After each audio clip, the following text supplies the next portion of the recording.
They slid a piece of paper across the table, demanding I take a 60% pay cut to keep my job. The executives on the top floor knew about my massive medical debt and thought I would just swallow the insult to survive. But when you corner a desperate woman who holds the only key to a $500 million logistics empire, you do not just lose an employee, you lose everything. One midnight phone call changed it all. Hello, wonderful listeners of Maya Revenge Stories. I want to sincerely thank you for your unwavering support.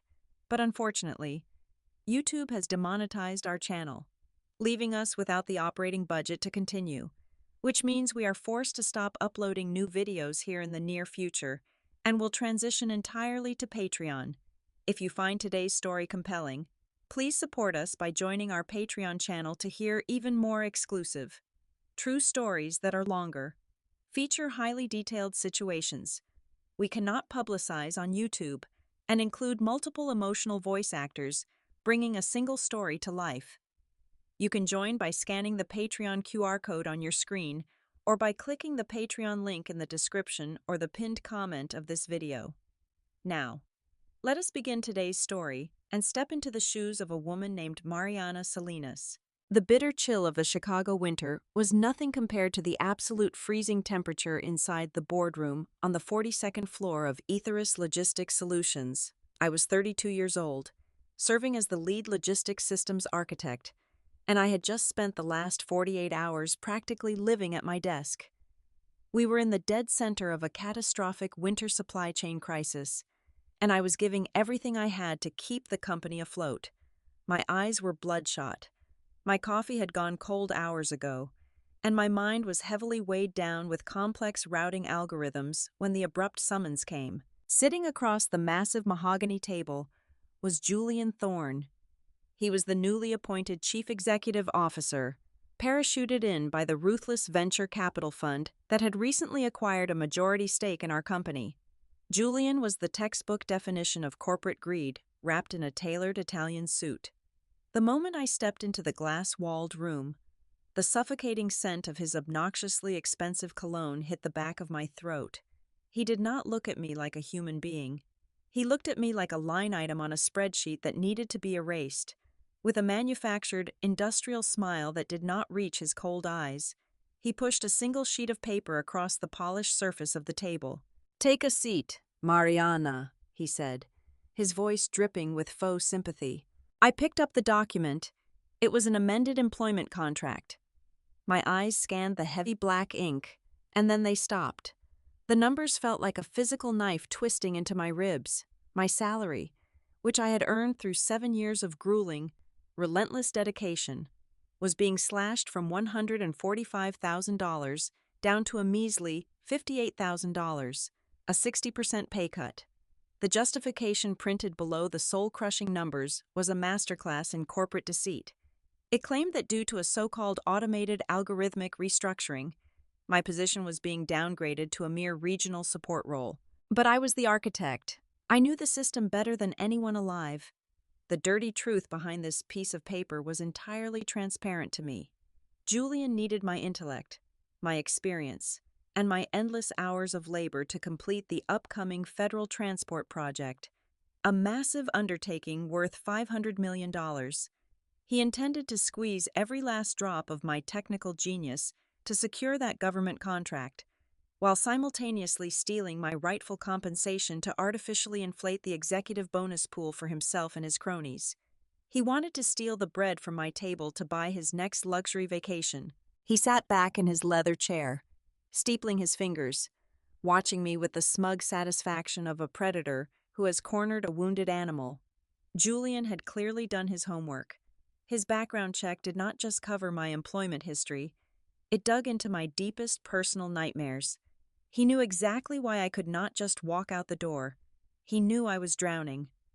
My late mother had passed away after a brutal battle with illness, leaving me buried under a mountain of astronomical medical debt. He knew the bank was aggressively moving forward with foreclosure proceedings on my childhood home, the only piece of my family I had left. He had calculated my desperation. He was absolutely certain that a woman standing on the edge of financial ruin would have no choice but to fall to her knees, swallow her pride, and sign away her worth just to survive the harsh winter. I waited for the tears. He waited for the trembling hands, the desperate begging, the pathetic pleas for a compromise. He expected me to break, but something inside me snapped in the opposite direction. A strange, terrifying calmness washed over my entire body. I did not shed a single tear. I did not raise my voice. I swallowed the burning rage so deeply that my expression became a perfectly blank mask of stone. I slowly placed the contract back down on the table, looked him dead in the eyes, and spoke with a quiet, chilling clarity. I need exactly 24 hours to review these terms and give you my final decision, before his fake smile could completely fade into confusion. I turned around and walked out of the glass room like a silent shadow, leaving his suffocating cologne and his pathetic arrogance behind me. The elevator ride down to basement level 3 felt like descending into an airtight tomb. The moment my heavy boots crossed the damp concrete floor, and I slammed the rusted door of my 10-year-old SUV shut, the absolute, oppressive silence of the underground garage swallowed me whole. The cold, impenetrable stone mask of professionalism I had worn upstairs instantly shattered into a million jagged pieces. My hands, which had been perfectly steady while facing down the CEO in the boardroom, began to shake so violently that I could barely grip the leather steering wheel. I collapsed forward, pressing my forehead against the cold rim of the wheel, and the sob that ripped from my throat was so loud, so raw and guttural, that it frightened me. It was the devastating sound of a woman breaking in half. 7 years. I had given them 7 grueling years of my youth, my brilliance, and my sanity, only to be butchered with a single, arrogant stroke of a pen. The betrayal burned like battery acid in my chest, threatening to hollow me out completely. While Julian Thorne was busy sipping vintage wine at exclusive networking galas, I was the one bleeding on the front lines for this empire. My mind violently dragged me back to 3 years ago, during the worst freight bottleneck the company had ever endured. Ethirus was teetering dangerously on the absolute edge of total bankruptcy. I spent 5 straight days living inside an unheated distribution warehouse on the frozen outskirts of the city. I vividly remembered typing frantically on my laptop with fingers so numb they were turning blue, manually rewriting the core routing architecture line by tedious line to keep the commercial trucks moving. I missed Thanksgiving dinners. I missed birthdays. I pushed away anyone who tried to love me because I was practically married to a server rack.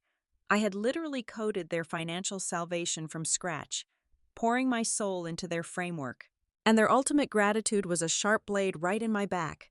The heavy, suffocating weight of despair pressed down on my ribcage until I felt like I could not pull a single breath of air into my lungs. The bank foreclosure notice sitting on my kitchen counter flashed in my mind, ticking like a terrifying countdown to homelessness. Just as the overwhelming darkness threatened to pull me under completely, the cell phone resting on the passenger seat began to violently vibrate against the worn upholstery. The harsh buzzing shattered the suffocating silence of the vehicle. I stared at the glowing screen through my tear-blurred vision. I half expected it to be a predatory headhunter, or maybe a sympathetic colleague calling to offer empty condolences. Instead, the caller ID flashed a name I absolutely did not expect.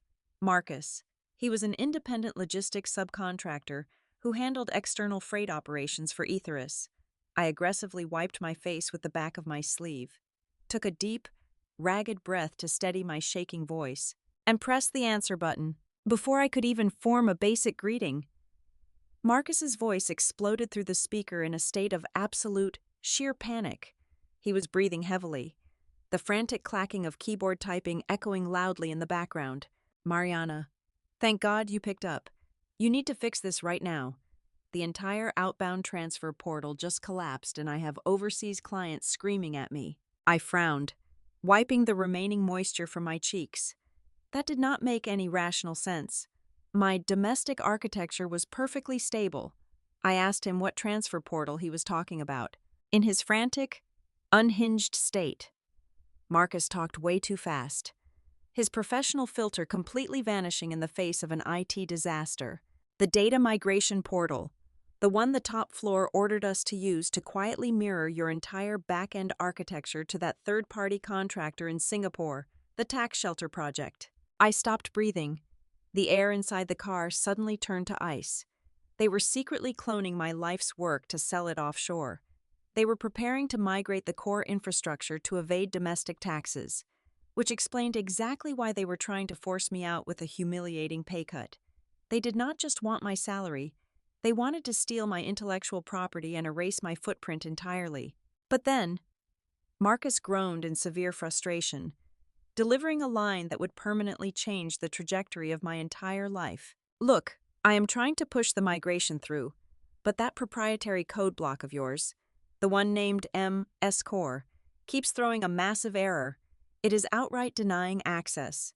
The system prompt says it requires the primary owner's biometric authentication key to unlock the deployment sequence. The words hung heavily in the quiet space of my car. MS Core, primary owner, biometric authentication. In a fraction of a second, the crushing weight on my chest completely evaporated. My tears stopped instantly, drying on my hot skin as a massive shockwave of pure adrenaline surged through my veins. A terrifying, brilliant realization washed over my mind. Those arrogant executives with their expensive degrees on the 42nd floor had looked at my salary, my job title, and my personal debts. They had done the math on my desperation, but they had completely failed to look at the foundational legal framework of the code itself. They were so busy counting the millions they were going to steal from me that they had entirely missed a fatal, irreversible legal blind spot. A blind spot I had intentionally built into the very DNA of the software. I was not trapped in a corner. I was the one holding the nuclear launch codes, and Julian Thorne had just unknowingly handed me the detonator. I disconnected the call with Marcus without giving him a single word of advice or a solution. I threw my phone onto the passenger seat, slammed the gear shift into drive, and pressed my foot down hard on the accelerator. My tires screeched violently against the damp concrete of the underground garage as I sped out into the freezing Chicago night. The drive back to my neighborhood was a chaotic blur of neon streetlights and racing thoughts. Just 20 minutes ago, my mind had been completely paralyzed by the overwhelming terror of poverty and failure, but now, that fear was entirely gone, replaced by a hyper-focused, dangerous clarity. The adrenaline pumping through my veins felt like pure electricity. The moment I arrived at my small, dimly lit house, I ignored the final warning foreclosure notice taped to my front door. I walked straight into my bedroom, pushed aside the hanging coats in my closet, and dragged out a heavy, fireproof steel lockbox hidden in the back corner. I spun the mechanical dial, punched in the combination, and popped the latch. My hands dug through birth certificates and old tax returns until my fingers brushed against a thick, heavy manila envelope. I pulled it out and dumped the contents onto my bed. Inside was my original employment contract, signed exactly 7 years ago. It was not signed by Julian Thorne or any of the corporate vultures from the new venture capital firm. It was signed by the original founding director of Ethirus, an old-school innovator who had actually respected software engineers and understood the immense value of raw talent. I frantically flipped through the slightly yellowed pages, scanning the dense paragraphs until I found Clause 4, Section B, the section detailing intellectual property rights. I traced the words with my trembling index finger, and a cold, sharp laugh escaped my lips. Here was the beautiful, devastating reality that Julian and his army of arrogant, overpaid corporate lawyers had completely missed. I did not invent the core routing algorithm on company time. I had developed and officially registered the copyright for that foundational architecture, designated as MS Core, at the United States Patent and Trademark Office, exactly 6 months before I ever set foot inside the Ethirus headquarters. The original founder knew this perfectly well. To convince me to join his startup back then, he had agreed to a very specific, ironclad licensing stipulation. The contract explicitly stated that Ethirus was granted a royalty-free license to utilize my proprietary algorithm for commercial purposes, but with one massive, non-negotiable condition. The license remained legally valid only as long as Mariana Salinas maintained active, full-time employment status at the company. There was absolutely no clause for the permanent transfer of ownership. If I resigned, if I was terminated, or if my role was forcefully altered in a way that invalidated my original employee agreement, the legal right to use my code instantly evaporated into thin air. Julian Thorne and his shiny new legal team had been way too arrogant and subjective. They were so busy salivating over my salary and weaponizing my medical debts that they suffered from a fatal case of tunnel vision. They looked at my current job title and made an amateur, catastrophic assumption that the corporation automatically owned every single line of code running on their servers. They never bothered to audit the origin of the core platform that was currently powering their brand new $500 million federal transport project. I did not rush to pick up the phone and call a labor lawyer. Lawyers take weeks to file injunctions, and I had exactly 24 hours to execute an absolute massacre. I walked into my home office, turned on the lights, and booted up my heavy-duty triple monitor workstation. I cracked my knuckles and initiated a highly secure, encrypted remote handshake with the Aethirus Central mainframe. The digital environment was my domain. I was the architect who built the walls, which meant I knew exactly where the hidden doors were. I slipped quietly past the external corporate firewalls, using a deep administrative backdoor I had coded years ago for emergency server maintenance. The glowing green text of the command terminal reflected in my eyes as I accessed the primary root directory. I began writing a new script, a digital time bomb, a dead man's switch. I integrated the kill switch directly into the central nervous system of the MS-Core algorithm. The logic I programmed was devastatingly simple, yet completely undetectable to their amateur IT department. The script was designed to continuously ping the Human Resources employee database every 60 seconds. It specifically looked for my unique employee identification number. As long as my status read as active and my current salary tier remained perfectly unchanged, the system would hum along smoothly, routing thousands of trucks across the country without a single glitch. But the exact fraction of a second my employee profile was deactivated, downgraded, or terminated, the script would execute a catastrophic cascade protocol. It would instantly revoke the active user license on a system level. It would systematically sever the connection between the routing algorithm and the central databases. Finally, it would trigger a military-grade encryption sequence, locking down the entire logistical framework behind an impenetrable cryptographic wall. No data in, no data out. The entire logistics network would freeze completely dead in its tracks. My fingers flew rapidly across the mechanical keyboard, the rhythmic clacking echoing through the silent house like the ticking of a clock. With one final decisive strike of the Enter key, the package was deployed. It embedded itself deep within the server architecture, turning invisible and waiting for the trigger. I leaned back in my ergonomic chair. For the first time in many long, exhausting months, a genuine, radiant smirk spread across my face. The sheer power radiating from that glowing terminal was absolutely intoxicating. I was no longer the desperate, drowning woman begging for scraps in a freezing glass boardroom. I had just transformed from the hunted prey into the apex predator. But destroying Aethirus was only half of the equation. I needed to secure my financial future, and I needed to ensure Julian Thorne lost absolutely everything he valued. I picked up my smartphone and opened my encrypted browser. I searched for the private executive contact directory for Omnitrans Global. They were the biggest, most aggressive rival corporation in the national logistics sector, and right now, they were currently burning with absolute fury because Aethirus had just snatched that massive federal contract right out from under them through underhanded pricing. I bypassed the general switchboard and found the direct line to Elena Rostova. She was the formidable, utterly ruthless female chief executive officer of Omnitrans. She was a legend in the industry, a woman known for crushing her competitors without a single ounce of mercy or hesitation. I dialed the number. The line rang twice before a stern, sharply professional voice answered on the other end.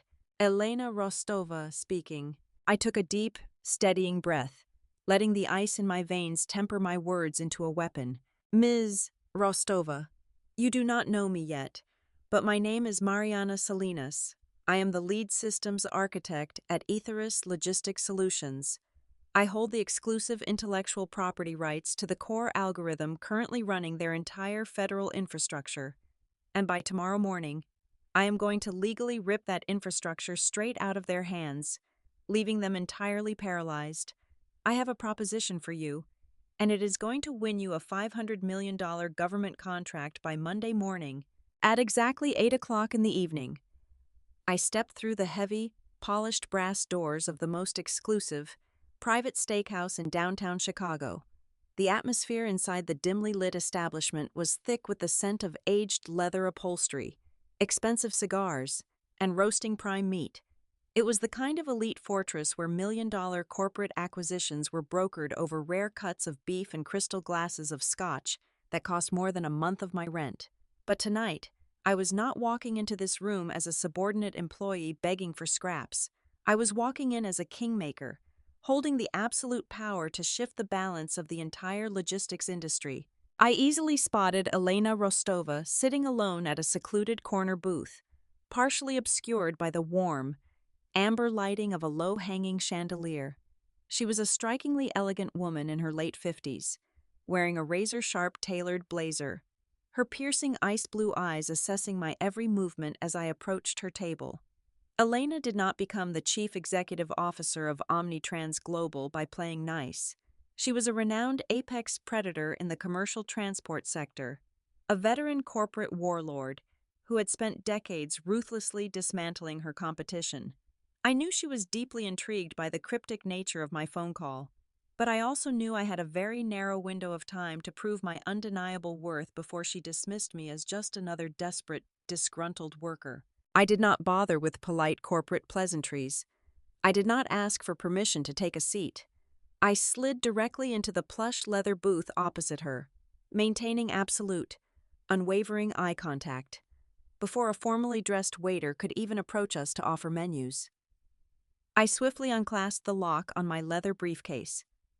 I pulled out the thick, certified intellectual property registration documents for the S-Core routing architecture and slapped them down directly onto the pristine white silk tablecloth, right next to her water glass. I am not here to apply for a job, Ms. Rostova, I said, my voice completely steady and commanding. I am here to offer you the total, unconditional surrender of Aetherus Logistics Solutions, wrapped up in a neat little bow. Elena slowly lowered her glass, her intense gaze shifting from my face to the heavy stack of official legal documents resting between us. She did not say a single word, silently waiting for me to lay out my play. Those documents prove beyond a shadow of a doubt that I am the sole, individual legal owner of the proprietary routing algorithm that Aetherus is currently using as the foundational backbone for their brand new $500 million federal transport project, I explained, leaning slightly forward to ensure absolute privacy. Without my active code, their entire data infrastructure is nothing but a hollow shell. Their tracking systems will completely blindfold themselves. Their automated dispatch protocols will crash. I have already planted an encrypted digital kill switch inside their central mainframe. Tomorrow morning, when they inevitably attempt to force my resignation, that switch will automatically activate. Within 48 hours, their entire system will experience a total, catastrophic collapse due to severe logistics data discrepancies. Commercial trucks will stop moving, critical supply lines will sever, and most importantly, they will fundamentally breach their operational service contract with the federal government. Elena shifted closer, her gaze sharpening as she carefully absorbed the immense weight of the data I had just provided. I could practically witness the calculations spinning within her brilliant, formidable intellect. She lifted the first page of the intellectual property filing, tracing her polished thumb across the raised official stamps. A deliberate, profoundly calculating smirk slowly surfaced on her features. She knew immediately that this wasn't an empty front. It represented an unprecedented, extraordinary chance to decisively outmaneuver her primary business competitor and entirely absorb their consumer base. "You are a very dangerous woman, Mariana," Elena murmured, her voice practically purring with predatory approval. You built their entire house with your own two hands. And now you are sitting here handing me the match to burn it straight to the ground. What exactly is your price? I did not flinch or hesitate for a fraction of a second.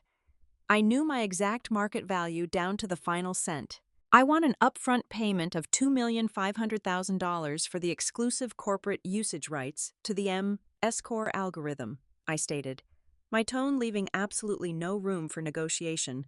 Furthermore, I want the official position of Vice President of Systems Architecture at Omnitrans Global, starting immediately, with an annual base salary of $280,000. Elena threw her head back and laughed, a rich, booming sound that echoed slightly in the private alcove. She reached into the inside pocket of her blazer, pulled out a solid gold fountain pen, and grabbed a thick, linen napkin from the center of the table, right there, in the dim lighting of the steakhouse. She began writing down the core financial terms of the most lucrative contract of my entire life. "Consider it done," she said, sliding the napkin across the table for me to sign. But you know the government does not just hand over a $500 million project simply because the current contractor fails. They will panic. They will demand an immediate, foolproof alternative. I picked up the pen, my grip completely steady and filled with purpose. That brings me to my final, non-negotiable prerequisite, I replied, signing my name boldly across the linen fabric. By tomorrow night, Omnitrans must have a fully operational, emergency backup bidding dossier prepared, printed, and legally vetted. You need to have your lobbyists and legal team standing by on high alert, because bright and early on Monday morning, the exact second the Department of Transportation realizes Ethirus is permanently paralyzed and the federal supply chain is dying, I want your emergency proposal sitting right on the Secretary of Transportation's desk, ready to completely hijack the project. Elena raised her glass of vintage scotch, her eyes gleaming brightly with the thrilling anticipation of the incoming corporate slaughter. Monday morning, Mariana, she toasted, the heavy crystal clinking sharply against my water glass. The devastating deal was officially struck in the shadows, and Ethirus was already a dead company walking. When the sun rose on Friday morning, I was a completely different person. The desperate, exhausted woman who had dragged her feet through the lobby doors just 24 hours prior was entirely dead and gone. In her place stood a woman who had just secured her own financial empire. I stepped through the revolving glass doors of the Ethirus Logistics Solutions headquarters with my head held high, my spine straight as an arrow, and an aura of absolute, unshakable confidence radiating from my every step. The night before, immediately after leaving the private steakhouse, I had walked straight into a high-end boutique and swiped my credit card to purchase the most expensive, impeccably tailored designer suit they had on the racks. It was a sharp, charcoal gray masterpiece that screamed power and authority, paired perfectly with a crisp silk blouse. My makeup was flawlessly applied, sharp and striking, creating a perfect mask of cold, untouchable professionalism. The sharp, rhythmic clicking of my leather stiletto heels against the polished marble floor of the main lobby echoed like a war drum announcing my arrival. Employees who usually ignored me turned their heads to stare, sensing the dangerous shift in my demeanor. I bypassed my usual cubicle on the technical floor entirely and took the executive elevator straight up to the top level. The heavy metal doors slid open, and I walked directly into the Human Resources boardroom. Julian Thorne was already sitting at the head of the long mahogany table, flanked by the Director of Human Resources, a stern-looking woman with tight lips clutching a heavy clipboard. Between them sat the exact same amended contract from yesterday, the one demanding a 60% pay cut to fund their corrupt bonuses. Julian looked up as I entered, a condescending, manufactured smile stretching across his smug face. He leaned back comfortably in his plush leather executive chair, picking up an expensive silver pen and beginning to tap it rhythmically against the polished wood of the table. Tap, tap, tap.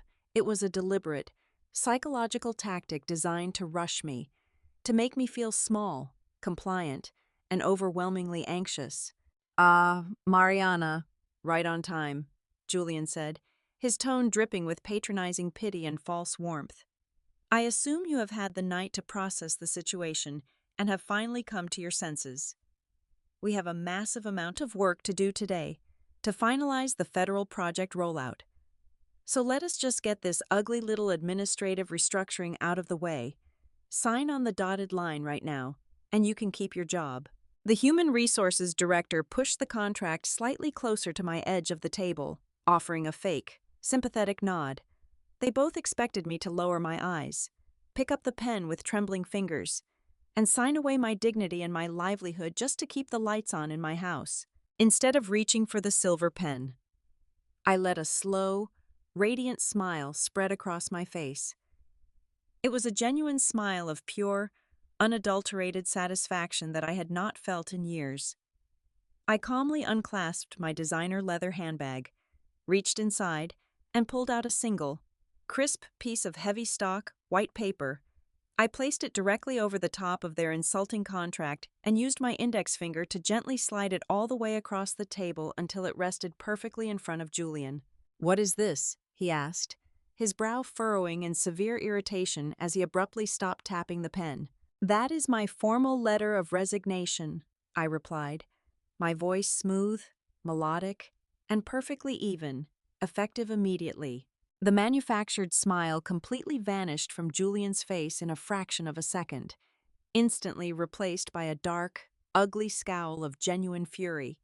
He let out a harsh, mocking scoff, throwing the silver pen down onto the table with a loud clatter. "You have got to be completely out of your mind," Julian sneered, leaning forward aggressively, dropping the polite corporate facade to reveal the cruel predator underneath. "Do you really think you can just walk away from this company? Let me remind you of the reality of your pathetic situation. Mariana, if you walk out that door today, you instantly lose your corporate health insurance.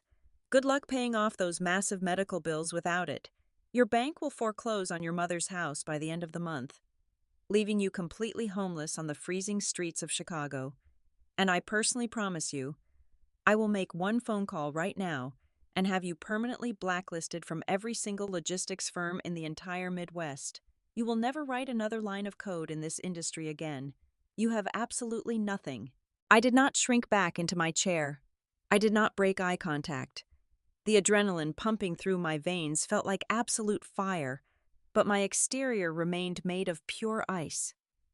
I placed both of my hands flat on the polished surface of the boardroom table and leaned in closely, deliberately invading his personal space, looking straight into his arrogant, threatening eyes. "I do not need your insurance, Julian," I whispered, my voice cutting through the silent room like a sharpened razor blade. "I do not need your job, and I certainly do not need your permission to leave. Oh, and just as a quick administrative update, you might want to check your server logs, because my employee identification number was just officially deactivated by Human Resources upon receiving my resignation, which means the proprietary MS-Core algorithm was automatically pulled from the Aetherius mainframes exactly 30 seconds ago." Julian stared at me, his mouth falling slightly open, his eyes widening in total confusion as his brain desperately tried to process the catastrophic weight of the words I had just spoken.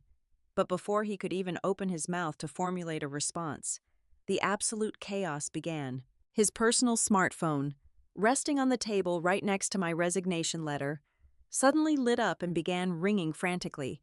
A split second later, the heavy double doors of the boardroom burst open, and the lead system administrator sprinted into the room, gasping for air, his face completely drained of color and slick with cold sweat. At that exact moment, the deafening, high-pitched shriek of the critical system failure alarm erupted from the IT department down the hallway, echoing violently through the glass walls of the executive floor. The Human Resources Director gasped loudly, her clipboard clattering to the floor as she covered her mouth with trembling hands. Behind Julian, mounted securely on the wall, was a massive digital monitor displaying the live tracking data for the entire Aetherius logistics network. It was the pride and joy of the company, showing thousands of green dots moving smoothly across the country in real time. We all turned to look at the screen. The green dots stopped moving, and then, in perfect, terrifying unison, The entire digital map flashed and turned a blinding, violent shade of blood red.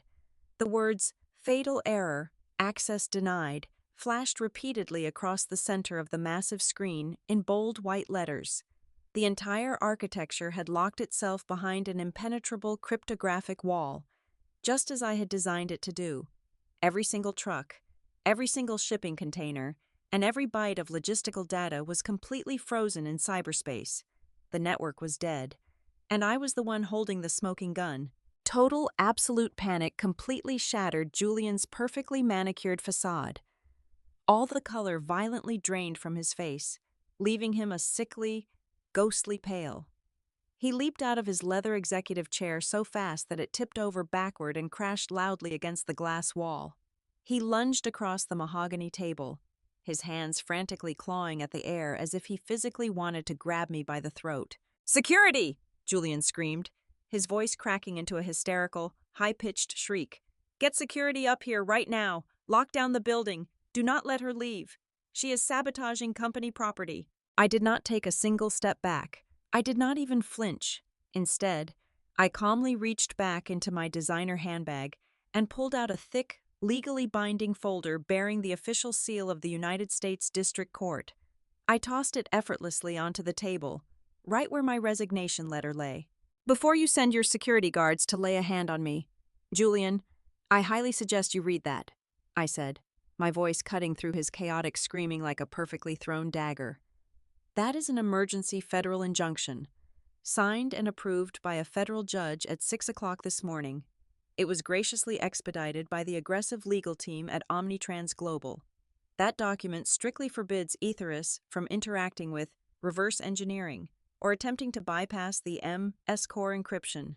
Any unauthorized attempt to tamper with my intellectual property will result in immediate federal prison time for corporate espionage."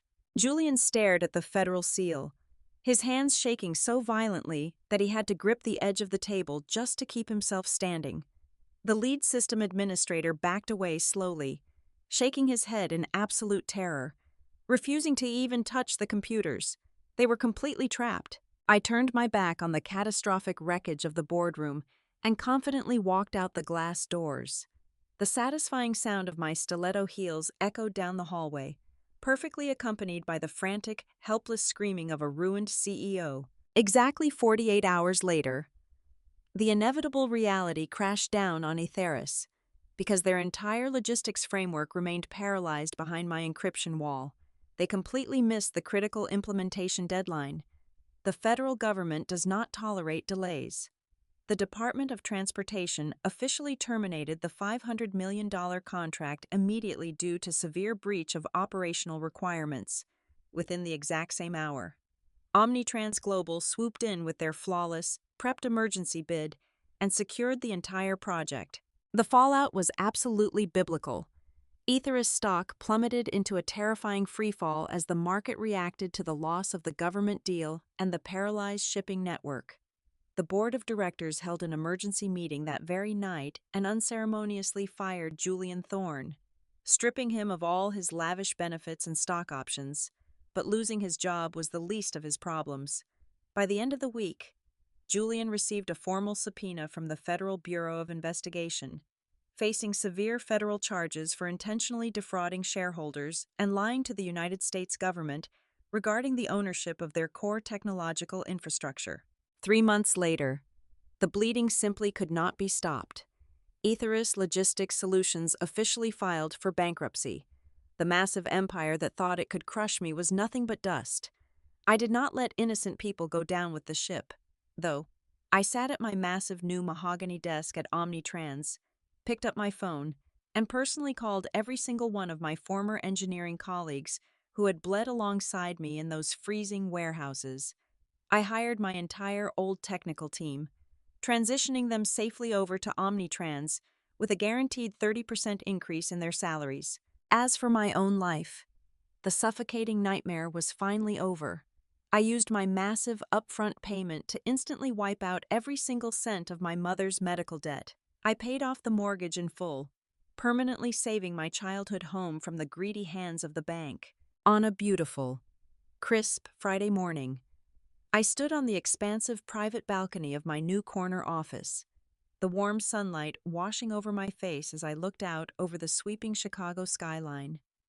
I took a slow, deep sip of my hot morning coffee, letting the rich taste settle in. The air felt incredibly light. I smiled, feeling a profound sense of peace wash over my soul. I finally understood the brutal, beautiful truth of the corporate world. Sometimes, being violently pushed to the absolute edge of the cliff by ruthless people is not the end of your story. Sometimes, it is the exact push you need to finally force yourself to spread your wings and fly to the heights where you truly belong. Thank you so much, my wonderful listeners, for staying with me until the very end of this journey. I would love to know where you are listening to this story from, so please share your city or country with me in the comments. If you found today's story engaging and satisfying, please remember that this channel will unfortunately not be uploading any new videos in the near future, and we are transitioning to operate entirely on Patreon. Please help us keep these stories alive by joining the Maya Revenge Stories Patreon community, where you can listen to the absolute best, highly detailed, and exclusive true stories that are way too intense for us to ever publish on YouTube. You can scan the Patreon QR code right now on your screen, or use the link provided in the description and the pinned comment below. Thank you for your incredible support, and I cannot wait to see you there.